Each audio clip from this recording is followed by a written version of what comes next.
في سنة 2021 في مصر حصلت جريمة قتل بشعة. شخص هجم على عامل في الشارع وقتله بساطور وفصل راسه عن جسمه، واتعرف وقتها بسفاح الإسماعيلية. وفي نفس السنة شخص تاني في الفيوم قتل ابنه ومراته واختها. وفي 2025 في الأقصر شخص قتل شخص تاني وفصل راسه عن جسمه وفضل يلف بيها الشوارع في منظر مرعب ومش مفهوم. عارف ايه الحاجة المشتركة في الجرائم دي كلها؟ هي نفس الحاجة اللي حولت الأشخاص دول وخلت شكلهم اتغير 180 درجة. الكريستال أو الآيس أو الكرنك أو مخدر الشيطان، كلها مسميات لنفس الحاجة، مخدر الشابو يا صديقي. فإيه هو الشابو وإيه حكايته؟ بدأ إزاي وفين وإزاي بيخليك مدمن وبيعمل إيه في دماغك؟ هحكي لك الحكاية في حلقة النهاردة من على الماشي. وما تنساش تحمل تطبيق أخضر، هتلاقي عليه حكايات كتير على أخضر كاست. شوف يا صديقي، الشابو ده هو الاسم الدارج اللي أنا وإنت نعرفه، بس الاسم العلمي اللي لا أنا ولا أنت نعرفه ولا حتى هتفتكره بعد ما أقوله هو الكريستال ميثامفيتامين. انا اصلا مش عارف انطقه، بس المهم اللي المفروض انك تعرفه بقى هو ان الشابو ده مش بيتزرع زي الحشيش مثلا. دي مادة مصنعة بتتعمل في المعامل الكيميائية وكمان في المطابخ.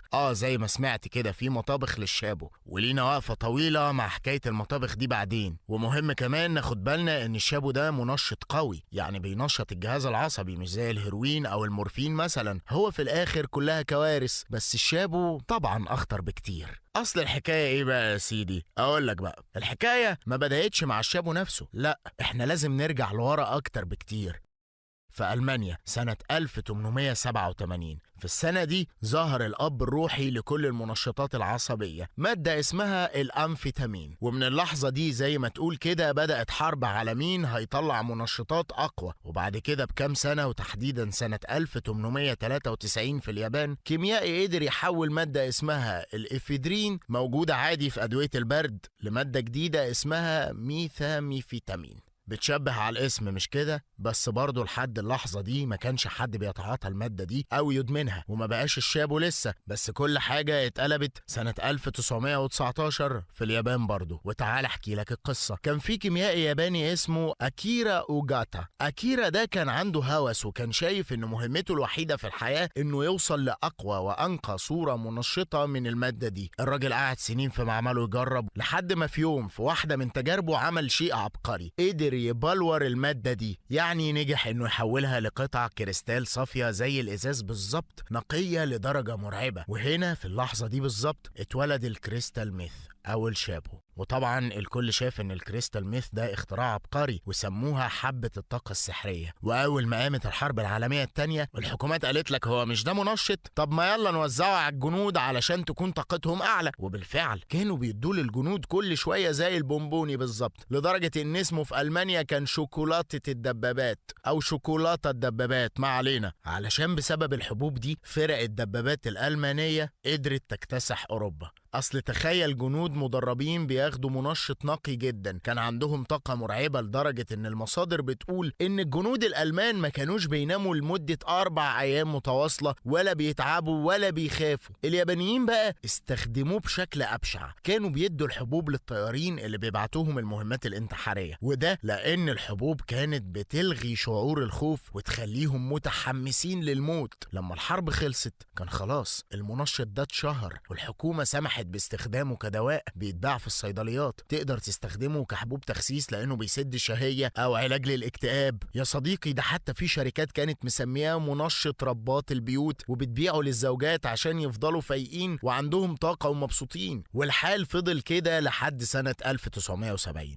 بس ايه بقى اللي اتغير؟ اقولك، الحكومات بدأت تلاحظ ان الحبوب دي عملت ادمان، فقالت لك خلاص كفاية كده. وطلع في الفترة دي قانون اسمه قائمة المواد الخاضعة للرقابة، يعني مواد معينة ما ينفعش اي حد ياخدها وخلاص. وحطوا الكريستال ميث ده في القائمة دي وصنفوه انه واحد من اخطر المواد الادمانية، ومن هنا اتمنع تماما تعاطيه او التجارة فيه او حتى حيازته. والدنيا بالفعل هدت شوية، والكريستال ميث بدأ يختفي لحد طبعا ما مجموعة شباب في مطبخ، حرفيا في مطبخ، اكتشفوا انهم يقدروا يطبخوا الكريستال ميث. والدافع الفلوس، عايزين يكسبوا، خصوصا بعد ما الناس جربته والطلب عليه بقى كبير. الشباب دول استخدموا مواد بسيطة موجودة في أدوية البرد تمنها ما يكملش كام دولار، وطلعوا منها مركب الكريستال ميث، تحس انك بتتفرج على بريكنج باد. وطبعا العصابات الكبيرة ما كانتش هتسيب تجارة زي دي لشوية شباب صغيرين، فالكارتيلات المكسيكية بدأوا هم كمان تصنيع الكريستال ميث وعملوا معامل كبيرة. ومش بس كده، دول كمان سيطروا على خطوط توريد الكيماويات من آسيا، وهنا فعلا بدأت تجارة الكريستال ميث الحقيقية، أو زي ما تعرف في العالم العربي باسم الشابو. وعايزك تتخيل معايا حجم سوق الشابو. احنا مش بنتكلم في آلاف ولا ملايين، احنا بنتكلم عن اقتصاد موازي. يعني خد عندك تقارير الأمم المتحدة مثلا، في منطقة شرق آسيا لوحدها ظبطت أكتر من 190 طن من الشابو في كام شهر بس سنة 2023. وتيجي منظمة الانتربول سنة 2024 وتعلن عن عملية واحدة بس اتصدرت فيها شحنات قيمتها أكتر من مليار دولار. مليار دولار من شوية شحنات طبعا. ومن هنا تقدر تفهم ليه في حروب حرفيا على تجارة الشابو، وليه الكارتيلات والعصابات بتقتل بعض عشان تسيطر على السوق ده. بس خلينا نسأل سؤال تاني أهم، لو دافع العصابات دي هو الفلوس والبزنس، فايه اللي يخلي شخص عادي زيي وزيك ياخد مادة هو عارف انها بتعمل ادمان؟ عشان نفهم ده لازم نعرف الاول ايه اللي بيحصل في دماغك لما بتاخد شابو. جوه دماغ كل واحد فينا في مادة كيميائية اسمها الدوبامين، ودي المسؤولة عن الإحساس بالسعادة والمكافأة. لما تاكل أكلة بتحبها أو تحقق إنجاز أو تعيش لحظة حب، المخ بيفرز كمية صغيرة من الدوبامين تخليك تحس بالرضا، ودي مكافئتك الطبيعية. لكن الشابو بقى ما بيعملش كده، هو بيكسر النظام ده تماما، لأن بيخلي المخ يفرز دوبامين أكتر بحوالي 12 مرة من أي متعة طبيعية ممكن تحسها في حياتك. فايه اللي بيحصل لدماغك بقى في الساعات الاولى بسبب كل الدوبامين ده؟ اول حاجه هتحس بيها هي النشوه والسعاده، مش مبسوط وخلاص، لا، هتحس ان مفيش حاجه اسمها زعل اصلا او اكتئاب. ده غير الثقه بالنفس، هتحس ان مفيش زيك. ومش عايز اقولك طبعا عن الطاقه اللي هتكون عندك، مفيش تعب، ممكن تفضل صاحي يومين 3 أو حتى أسبوع متواصل، وهتفضل مركز وشغال عادي جدا. وده لأن دماغك هيدخل في حاجة اسمها هايبر فوكس، يعني ممكن يركز في تفصيلة صغيرة ساعات طويلة من غير زهق. وخد الكبيرة بقى، لا هتحس بنعاس ولا جوع ولا عطش، المخ بيلغي كل الإشارات الطبيعية. يعني الشابو بيحولك لسوبرمان، بيضاعف قوتك وثقتك بنفسك وتركيزك وذكائك طول ما الحباية شغالة. بس ايه بقى اللي بيحصل لما مفعول الحباية يروح، او زي ما بنسميه كده ذا كراش؟ المخ بيكون استنزف كل الدوبامين اللي عنده، فمخزون السعادة والمكافأة بيخلص، وتحس فجأة انك اتعس انسان على كوكب الارض. تدخل في اكتئاب حاد، طاقتك تنزل للصفر، القلق يزيد لدرجة ممكن توصلك لنوبات من الفزع. وساعتها أول فكرة بتيجي في بالك عشان تهرب من الإحساس ده هي إنك تاخد جرعة تانية وتالتة ورابعة، وبدون ما بتحس بتدخل في دايرة الإدمان. والإدمان ده بيأذي الإنسان في 3 مستويات، بيحصل ضرر كيميائي في المخ، وضرر جسدي، وضرر نفسي. ودلوقتي خليني أكلمك عن كل واحدة منهم بالتفصيل. أول حاجة في سلسلة الانهيار هي الضرر الكيميائي، وده أساس الكارثة كلها. المخ مع الوقت بيبدأ يحرق مستقبلات الدوبامين، وده معناه إنك بتخسر قدرتك الطبيعية على الإحساس بالسعادة. ما بقاش في حاجة تفرحك، لا أكل، لا نجاح، لا حب، مفيش أي حاجة تديك نفس الإحساس. الطريقة الوحيدة عشان تحس بلحظة سعادة مؤقتة هو إنك تاخد شابو، ومع الوقت حتى ده بيفقد تأثيره. ساعتها بتعيش في حالة جفاف نفسي، وهنا بيبدأ يظهر الضرر الجسدي، لأن كل اللي بيحصل في دماغك بينعكس على جسمك. ملامحك نفسها بتتغير، جلدك بيفقد نضارته، وشك بيكبر فجأة كأنك عديت 20 سنة في كام شهر.